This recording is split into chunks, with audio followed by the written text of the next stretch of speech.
Olá, meus amados e amadas, espero que seja tudo bem com vocês.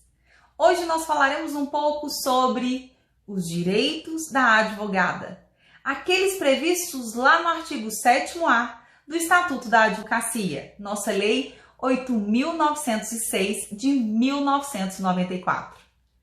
Mas esse dispositivo, especificamente o artigo 7º-A, ele só foi introduzido em 2016, pela Lei 13.363, também conhecida como Lei Júlia Matos.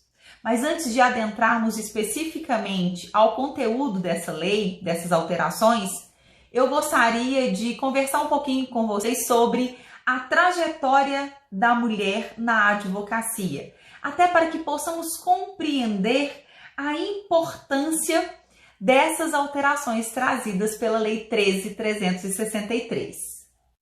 Bom, e para falarmos da trajetória da mulher na advocacia, é preciso, antes de mais nada, rememorarmos a luta da mulher para o seu reconhecimento enquanto sujeito de direitos. E aí eu me recordo de uma frase, de uma célebre frase de Simone de Beauvoir, que ficou muito conhecida pelo movimento e difundida pelo movimento feminista da década de 60 e 70, que é: as mulheres não nascem mulheres, elas se tornam mulheres. E aí, nesse processo de se tornar mulher, é preciso que se garanta a autonomia, uma autonomia que, por óbvio, não exclui a escolha à sua profissão.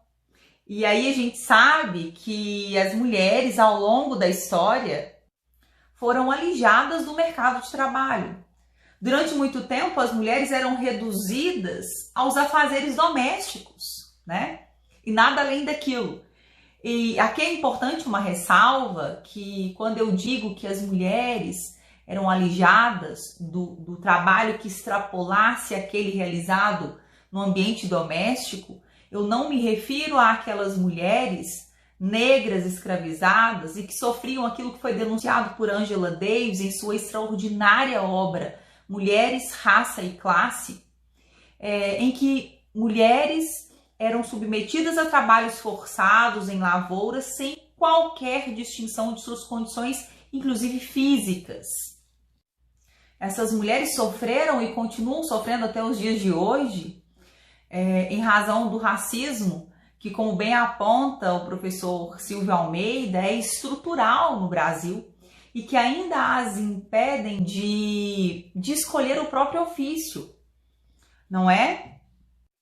Então, o que a gente verifica é que a mulher, de modo geral, ela se viu historicamente compelida a agir conforme os preceitos de outrem, né?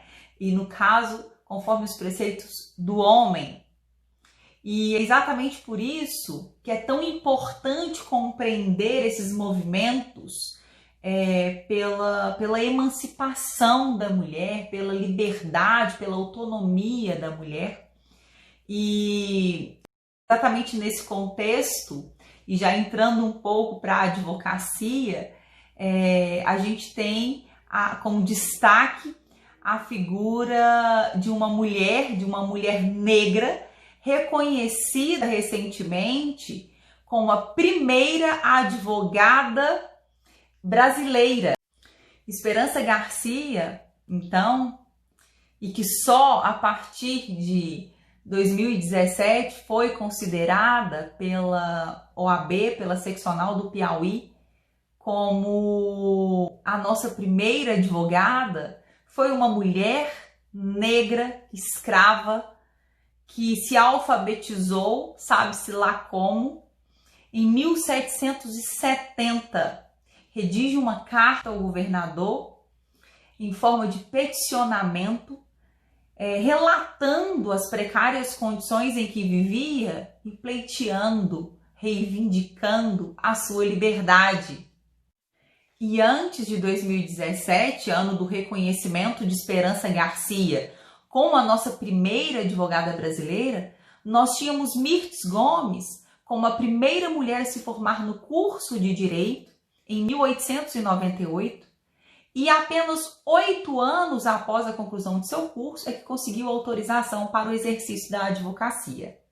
Nós podemos perceber então que a luta das mulheres não é uma luta recente, e que é uma luta também permanente, porque as mulheres seguem lutando diariamente pelo reconhecimento, pelos seus direitos, pelos seus espaços, e é claro que há muito que se comemorar, mas ainda há muito que se fazer.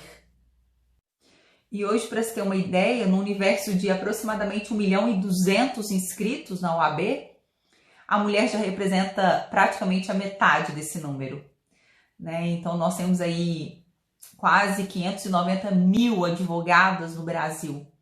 E a gente sabe que o simples fato de existir mulheres advogadas e num número significativo, né, não basta, porque essas mulheres precisam ter condições efetivas para exercer o seu ofício.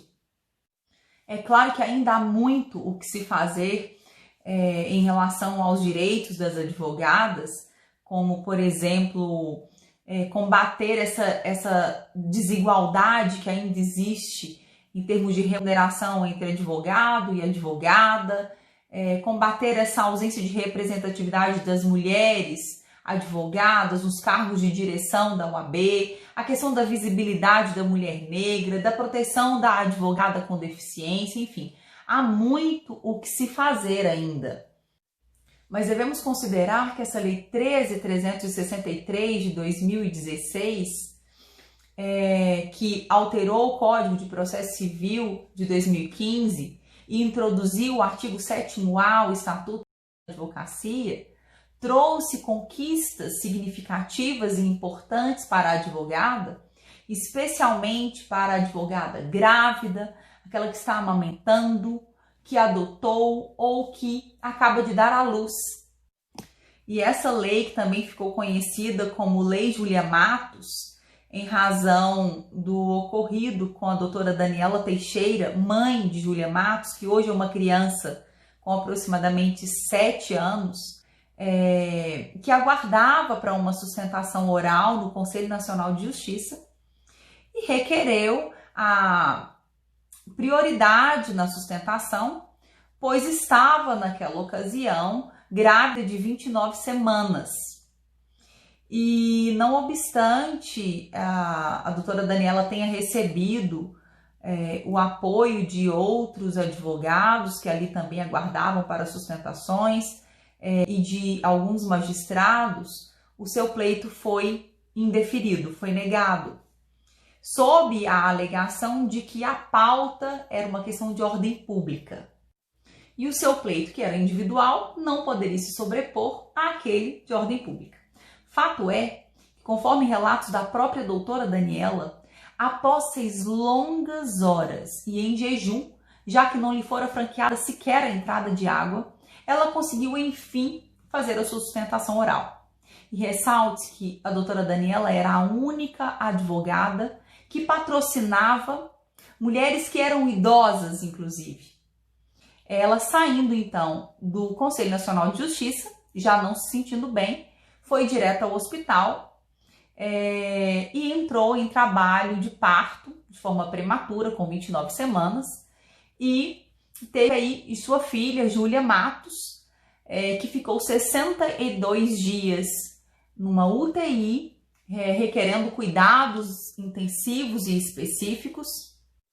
E a partir dessa triste experiência e de outros relatos de outras advogadas, é que a doutora Daniela, que hoje inclusive é conselheira federal, resolve se empenhar e se dedicar ainda mais na luta pelas prerrogativas, pelos direitos dos advogados, especialmente das advogadas gestantes, lactantes, adotantes e que acaba de dar à luz, e consegue em 2016 a aprovação desse projeto com a alteração então do Estatuto da Advocacia.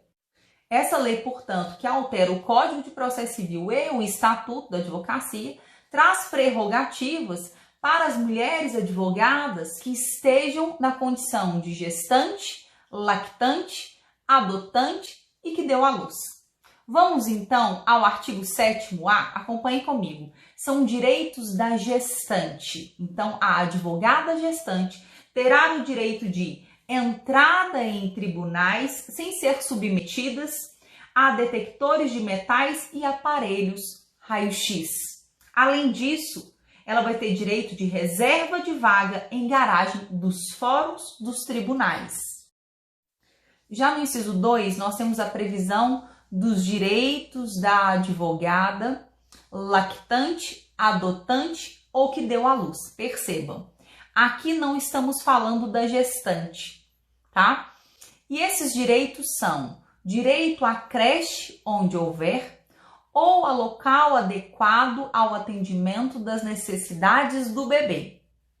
E no inciso 3, nós temos um direito que é muito importante, que é concedido às advogadas na condição de gestante, lactante, adotante ou que deu à luz, que é o de preferência nas sustentações orais ou nas audiências que se realizam a cada dia, mediante a comprovação de sua condição. E no inciso 4, nós temos o direito da advogada adotante ou que deu à luz de suspensão dos prazos processuais, mas aqui com duas ressalvas. Desde que essa advogada seja a única patrona da causa e desde que ela tenha notificado por escrito o seu cliente. Aqui, percebam que a legislação traz a necessidade de apresentação de uma notificação por escrito do cliente e não de aquiescência do cliente. Vale ainda mencionar que os direitos previstos para as advogadas gestantes e lactantes deverão ser aplicados enquanto perdurar o estado gravídico e o período de amamentação.